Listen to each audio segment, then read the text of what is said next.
दर्शकबिन नमस्कार। तपाईँ अहिले हेर्दै हुनुहुन्छ एक्टिभिटिज नेपाल हो। दर्शकबिन यदि तपाईँ हाम्रो च्यानलमा नयाँ हुनुहुन्छ भने हाम्रो च्यानललाई सब्स्क्राइब गरी नजिक आउने बेल आइकनलाई दबाई हामीसँग जोडिन भने नबिर्सिनुहोला।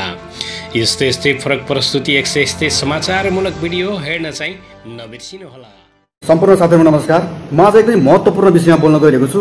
हजुरले यो महत्त्वपूर्ण विषयको तात्पर्य बुझ्नको लागि यो भिडियोलाई सुरुदेखि अन्तिमसम्म हेरेर मात्रै आफ्नो स्वतन्त्र विचार राखिदिनुला भनेर म बिन्ती बिसाउन चाहन्छु हजुरको माझमा, ताकि यस्ता जनआवाजहरू, यस्ता समाजमा विसङ्गति विकृतिहरू फैलाउने र फैलिने गर्छ भने हामी जस्तो स्वतन्त्र नागरिकहरूले खबरदारी गर्न जरुरी छ।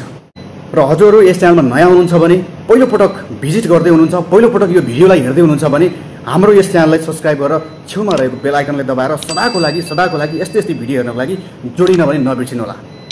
आउनुहोस् भिडियो सुरु गरौँ। बेला भरतपुर महानगरपालिकाका वर्दीधारी नगर प्रहरी नारायणगढको एक होटलमा रमाएको देखियो। के रहेछ पनि हाम्रो टिम क्यामेरा सहित त्यहाँ पुग्दा मापासेमा ढिल परेका नगर प्रहरी मध्येका एक असैले हाम्रो क्यामेरा बन्द गर्न लगाए भने केही नगर प्रहरीले आफूले पिउँदै गरेको रक्सीको गिलास लुकाउने प्रयास गरे र केही प्रहरीहरू त्यहाँबाट उम्किने प्रयास गरे र केही प्रहरीले चिसो पिएको भन्दै घटनालाई ढाकछोप गर्नतर्फ लागे। तर त्यो दृश्य भने छर्लङ्ग हाम्रो क्यामेरामा कैद हुन पुग्यो। भरतपुर महानगरको सुरक्षाको लागि खटाइएका नगर प्रहरी। ओके, हजुरले सुनिसक्नुभयो, मैले पनि सुने। यो विषयमा म केही 2-4 कुराहरू राख्न गइरहेको छु, आफ्नो केही शब्दहरू। किन भन्दाखेरि जुन एउटा पब्लिकको सुरक्षामा खटिएका, त्यो नगरलाई एउटा सुरक्षा दिन खटिएका पुलिसहरू हैन, कहाँ के छ लुटपाट डकैतीको विरुद्धमा खटिएका, सुरक्षामा निस्किएका नगर प्रहरीहरू जुन यो अवस्थामा भेटिन्छन् हैन, जुन एउटा मापासे गर्ने अवस्थामा भेटिन्छन्, मापासे गरिरहेको अवस्थामा भेटिन्छन्, ड्युटीको ड्रेसमा ड्युटीमा निस्किएका प्रहरीहरू पुरै भट्टीमा भेटिन्छन्, रक्सी खाएको बियर पिएको पुरा अयासीमा भेटिन्छन् भने कसलाई दुःख लाग्दैन? हामी जस्ता स्वतन्त्र युवाहरूलाई अवश्य पनि दुःख लाग्छ कि गाउँ नगर समाज कहाँ जाँदैछ, देश कहाँ जाँदैछ, अबको पुस्ताले के सिक्ने यस्ता मान्छेहरूबाट भन्ने विषयमा चाहिँ हामीलाई चिन्ता पनि लाग्छ, दुःख पनि लाग्छ, रिस पनि उठेर आउँछ हामीलाई। त्यस कारणले गर्दाखेरि म यी नगर प्रहरीलाई के भन्न चाहन्छु भने, तपाईहरुलाई खानु छ भने, तपाईहरुलाई खानु छ पिउनु छ भने घरमा बसेर खानुस्। किन टाइम मिलेन? घरमा बसेर खानुस् न। तपाईहरुलाई खानु छ भने घरमा बसेर खानुस्, आफ्नो कटेजमा बसेर खानुस्, आफ्नो परिवारसँग बसेर खानुस्। तपाईहरु चाहिँ पुरै बर्दीमै यसरी चाहिँ रमाउने, यसरी चाहिँ अयासी गर्ने, अनि त्यसपछि तपाईहरुबाट जनताहरूले के सिक्छ, तपाईहरुबाट त्यहाँको पब्लिकले के सिक्छ, त्यहाँको बसोबास गर्ने बासिन्दाहरूले के सिक्छ, तपाईहरुबाट के सन्देश पायो? आज यो भाइरल भइरहेछ त भिडियो, देख्नु भएको छैन? लाज छैन, शरम छैन? तपाईहरुले वर्दी लगाएर त्यो वर्दीको दुरुपयोग गर्ने, वर्दी लगायो भन्नेमा जे पनि गर्ने, रक्सी पिउने हैन, अयासी गर्ने, जहाँ पायो त्यही हिँड्दिने, अराजक मचाउने तपाईहरु एउटा गुण्डागर्दी शैलीमा, एउटा जड्या शैलीमा जुन एउटा सुरक्षाकर्मी समाजमा मचिएका विकृति विसङ्गतिलाई रोक्नको लागि बाहिर फिल्डमा आएको छ, सुरक्षाकर्मी हो भनेर चाहिँ वर्दी लगाएर चाहिँ जनताको सुरक्षा गर्ने भनेर खटिएको छ, त्यही मान्छेले मापासे गर्दै हिँडेको छ, त्यही मान्छेले अराजक फैलाउँदै हिँडेको छ, त्यही मान्छेले ती सुरक्षाकर्मीहरूले चाहिँ विसङ्गति विकृतिहरू फैलाउँदै हिँडेका छन् भने अरू गुण्डागर्दी गरेर हिँड्ने, अरू लुटपाट मचाएर हिँड्ने, अरू मपासे गरेर हिँड्ने, त्यस्ता हत्या गरेर हिँड्ने, त्यस्ता पुरै विसङ्गति विकृति फैलाएर हिँड्ने अराजक बाटोमा लागेका मान्छेहरूले उनीहरूले त झन् अझै हौसला पाउँछन्, अझै मनोबल बढ्छ उनीहरूको त। यिनीहरू त यो हालतमा छन् भने अब हामी त झन् आफ्नो बाटोमा लागौँ, ल गरौँ भनेर झन् अझै उनीहरू आफ्नो पुरा अराजक विसङ्गतितिर लागिरहेको हुन्छन् हैन। किनकि सुरक्षाकर्मीको, किनकि त्यहाँ सुरक्षा दिन खटेको सुरक्षाकर्मीबाट कुनै कडाइ नै देखिन, कुनै त्यहाँ भूमिका नै देखिन, जिम्मेवारी नै देखिन। के हो कर्तव्य? वर्दी लगाएर सुरक्षाकर्मी वर्दी लगाएर ड्युटीमा खटिसकेपछि, फिल्डमा आइसकेपछि, गोष्ठीमा निस्किसकेपछि पारा यही हो? के हो पारा भनेर म सोध्न चाहन्छु। चितवन भरतपुरका नगर प्रहरीलाई म के हो पारा भनेर सोध्न चाहन्छु।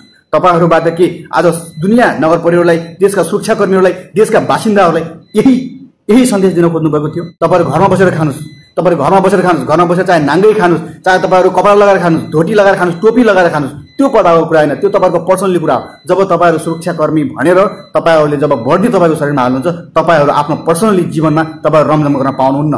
तपाईहरु जनताको माझमा तपाईहरु साझेदारी भएर तपाईहरु पुरै सुरक्षाकर्मी बन्न खटिसकेपछि तपाईहरुले देश र जनताको त्यहाँको नगर परिसरभित्र रहेर तपाईहरुले त्यहाँको नियम र कानुनको भित्र रहेर तपाईहरुले काम गर्नुपर्छ। तपाईहरुले आज त्यहाँको नियम र कानुन उल्लङ्घन गर्नुभएको छ, यो देशकै कानुन उल्लङ्घन गर्नुभएको छ। के तपाईहरुले जे गर्दा पनि हुने, वर्दी लगाएपछि जे गर्दा पनि हुने? तपाईहरुले वर्दीधारी गुण्डा, वर्दीधारी जड्याहरू भन्न मिल्छ कि मिल्दैन? तपाईहरुले यस्तो गरेको देखेपछि हामीलाई यो विषयमा एकदमै आक्रोश र एकदमै रिस र एकदमै दुःख पनि लागेको छ हामीलाई। आज तपाईहरुको यो अवस्था देख्दाखेरि आज यत्रो बेइज्जत। भरतपुरकी महानगरकी मेयर रेणु दाहालजीलाई पनि के भन्न चाहन्छु भने, तपाईको नगरभित्र यस्ता रहेछन् सुरक्षा दिने मान्छेहरू, अनि कहाँबाट सुरक्षा हुन्छ? त्यहाँ जहिले पनि वितण्डा मचिन्छ, जहिले पनि हत्याको कुराहरू भन्दा आउँदैनन्, जहिले पनि के हुन्छ, केही न केही त्यहाँ वितण्डाहरू मचिरहेको हुन्छ तपाईको नगरमा।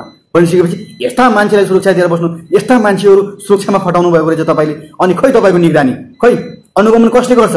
त्यहाँको निगरानी कसले गर्छ? तपाईँ एउटा अगाडि मेयर र उपमेयरहरूले के हेरेर बसेको छ यति बेला? प्रहरीको यो ताल रहेछ। आज मात्रै होइन, आज त पत्रकारले देख्यो योभन्दा अगाडि तिनीहरूले कति लुकेर खाथ्यो होला, कति लुकेर यस्तो गरिरहेको थियो होला भनिसकेपछि यिनीहरूको आफै पनि त्यस्ता माफासीहरूसँग, त्यस्ता लुटपाट मचाउनेहरूसँग, डकैती गर्नेहरूसँग मिलोमतो छैन होला भन्न सकिन्न। यस्तो देख्दाखेरि चोरी डकैती गरेर हिँड्ने, लुटपाट मचाउँदै हिँड्ने मान्छेहरूसँग, अराजक मचाउँदै हिँड्ने, विकृति विसङ्गति फैलाउँदै हिँड्ने मान्छेहरूसँग यिनी नगर प्रहरीहरूको आफै पनि संलग्न छन् कि जस्तो लाग्छ हामीलाई। डाउट गर्ने कुरा त आयो, शङ्का लाग्ने कुरा त आयो होइन। अब यी मान्छेहरूलाई, यी सुरक्षाकर्मीहरूलाई यस्ता सुरक्षाकर्मी हौँ भनेर वर्दी लगाएर यस्ता विसङ्गति, अराजक नगरमा, नगर समाजमा, बासिन्दाहरूमा यसरी अराजक फैलाउने र गलत सन्देश दिने अब यी नगर प्रहरीहरूलाई के हुन्छ, के कारबाही हुन्छ? म भरतपुर महानगरकी मेयर रेणु दाहाललाई सोध्न चाहन्छु, के गर्नुहुन्छ? अब के कारबाही हुन्छ यिनीहरूलाई? किन कतै तपाईँले पालेर राखेका त होइनन्? कतै तपाईँले जे गरे पनि हुन्छ, गर, म छु, म हुँदासम्म तिम्रो जे गरे पनि हुन्छ भनेर कतै तपाईँले आफै पनि संरक्षण त दिनु भएको छैन?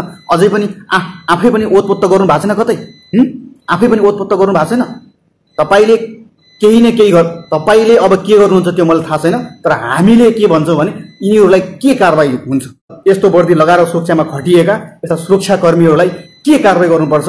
यस्ता मापासे गर्दै हिँड्ने, अयासी गर्दै हिँड्ने, आफै दङ्गा फसाद मचाउँदै हिँड्ने, आफै लुकीछिपी गर्दै हिँड्ने यस्ता फटा मापासे सुरक्षाकर्मीहरूलाई यो भरतपुर महानगरपालिकाले के कारबाही गर्छ यो हेर्न बाँकी छ हामीले। र कारबाही गरोस् भन्ने आशावादी छौँ र म आशावादी पनि छु कारबाही गर्नेछ र यिनीहरूले सख्त कारबाही गरेर ताकि आगामी दिनहरूमा कसैले पनि यस्तो हरकत गर्ने हिम्मत नगरोस् भनेर यो भरतपुर महानगरपालिकाले पब्लिकको अगाडि यिनीहरूको कारबाहीको सुनवाई गर्नेछ र सख्त कारबाही हुनेछ भन्ने म पूर्ण विश्वास लिएको छु। यदि भएन भने रेणु दाहालजीले पनि यसमा मिलोमतो रहेछ, उहाँकै संरक्षणमा यस्तो भएको रहेछ, हरेक जति पनि वितण्डहरू मचिन्छ, हरेक घटनाहरू जति पनि हुन्छन्, लुटपाटदेखि लिएर डकैती लेखेर हत्या हिंसाहरू जति पनि हुन्छन्, बलात्कारहरू जति पनि हुन्छन्, भरतपुर महानगरपालिकामा सबै रेणु दाहालकै संरक्षणमा हुने रहेछ भनेर चाहिँ हामीले भन्न मिल्छ कि मिल्दैन? हामीले त्यो शङ्का गर्न मिल्छ कि मिल्दैन? त्यस कारणले गर्दाखेरि तपाईँले एक्सन दिनै पर्छ। यी यस्ता समाजमा विकृति विसङ्गति फैलाउँदै हिँड्ने यस्ता नगर प्रहरी भनेर चिनिने वर्दीधारी मापासे जड्याहरूलाई कारबाही गर्नै पर्छ भनेर म हजुरलाई भन्न चाहन्छु। तपाईँले वर्दी लगाइ खानुपर्ने, जति बेला मन लाग्यो, जहाँ मन लाग्यो त्यति बेला रक्सी खाइदिने, ड्युटीमा ड्युटी छ कि छैन, आफ्नो जिम्मेवारीको भूमिका त्यही हो। तपाईँले वर्दी लगाएर रक्सी खान जानु भनेर चाहिँ त्यहाँ तपाईँले सुरक्षामा खटाइएको हो। तपाईँहरूले जति बेला नि खान सक्नुहुन्छ, घरमा आउनुहोस्, घरमा जति बेला खानु तपाईँले प्रभावको कुरो होइन, त्यो तपाईँले रक्सी खानुभयो भनेर हामीलाई रिस उठेको कुरा होइन, हामीले दुःख लागेको कुरा होइन। त्यो भने वर्दी, त्यो भने सुरक्षा गर्छु भनेर वर्दीमा खटिएर, ड्युटीमा खटिएर बाहिर निस्किसकेपछि तपाईँहरू यो आफै सोच्नुहोस्, यो गर्नु ठिक हो या बेठिक हो? कहाँसम्मको यो अपराध हो? तपाईँहरूले एउटा वर्दीको, एउटा सुरक्षाको तपाईँहरूले अपहरणा गर्दै हुनुहुन्छ। आज सुरक्षा कहाँ जाँदैछ? तपाईँहरू जस्तै सुरक्षाकर्मीले गर्दाखेरि आज डकैती विसङ्गतिहरू, विकृतिहरू, अराजकहरू, हत्या अपराध बलात्कारहरू नहुँदा नभएर प्रहरीहरूमाथि पनि हिंसा हत्या बढ्न भनिसकेपछि तपाईँहरूको सङ्गठन कहिले बलियो हुने? मापासे गर्दै हिँड्ने, चोकमा रक्सी खाँदै हिँड्ने, भट्टीतिर कुद्दै हिँड्ने, बाहिरतिर जनताहरूले के गरिरहेछन्, चोर डकैती के कस्तो भइरहेछ, विसङ्गति समाजमा के कस्तो फैलिरहेछ त्यो हेर्ने होइन। अनि त्यस पछाडि त अनि तस्करी माफियाहरू, चोर डकैती अपराधी बलात्कारीहरू सब थोक जति पनि वितण्ड मचाउने मान्छेहरू छन्, जति पनि घटना घटाउने मान्छेहरू छन्, उनीहरूको त मनोबल बढ्ने नै भयो, उनीहरूको त हौसला बढ्ने नै भयो। यसको कारण भनेको यही पुलिस सङ्गठन हो, यही नगर प्रहरी सङ्गठन हो, जुन जनतामा सुरक्षा गर्छौँ भनेर बसेका मान्छेहरू आफैले गुण्डागर्दी शैली गर्ने, आफैले चढ्यापारा गर्ने, आफूले वितण्ड मचाउने समाजमा भइसकेपछि अब हामीले माफियाहरूलाई के दोष दिनु छ र? तस्करीहरूलाई के दोष दिनु छ र? उनीहरूको त अभियानै त्यही हो, उनीहरूको त चासै त्यही हो, उनीहरूको त कामै त्यही हो होइन। भनेपछि तिमीले त्यही कामहरू रोक्ने भनेर चाहिँ तिमीले सुरक्षामा खटाइसकेपछि, तिमीले आफै अब त्यही काममा संलग्न भइसकेपछि तिमीबाट हामीले के आशा राख्ने भन्ने बनायो। म अन्तिममा के भन्न चाहन्छु भने भरतपुर नगरवासीहरूले अब यी नगर प्रहरीहरूलाई के कारबाहीको माग गर्नुहुन्छ र रेणु दाहालले के कारबाही गर्ने भनेर एक्सन लिनुहुन्छ त्यो हजुरहरूले आफै सुन्नु होला, त्यो हजुरहरूले आफै बुझ्नु होला। र यो कुरामा चाहिँ भरतपुर महानगरपालिकाले पनि एकदमै सिरियस भएर कुरा उठाउनुपर्छ र कारबाहीको माग गर्नुपर्छ भन्दै आजको भिडियोबाट म बिदा लिन चाहन्छु। हस्त नमस्कार।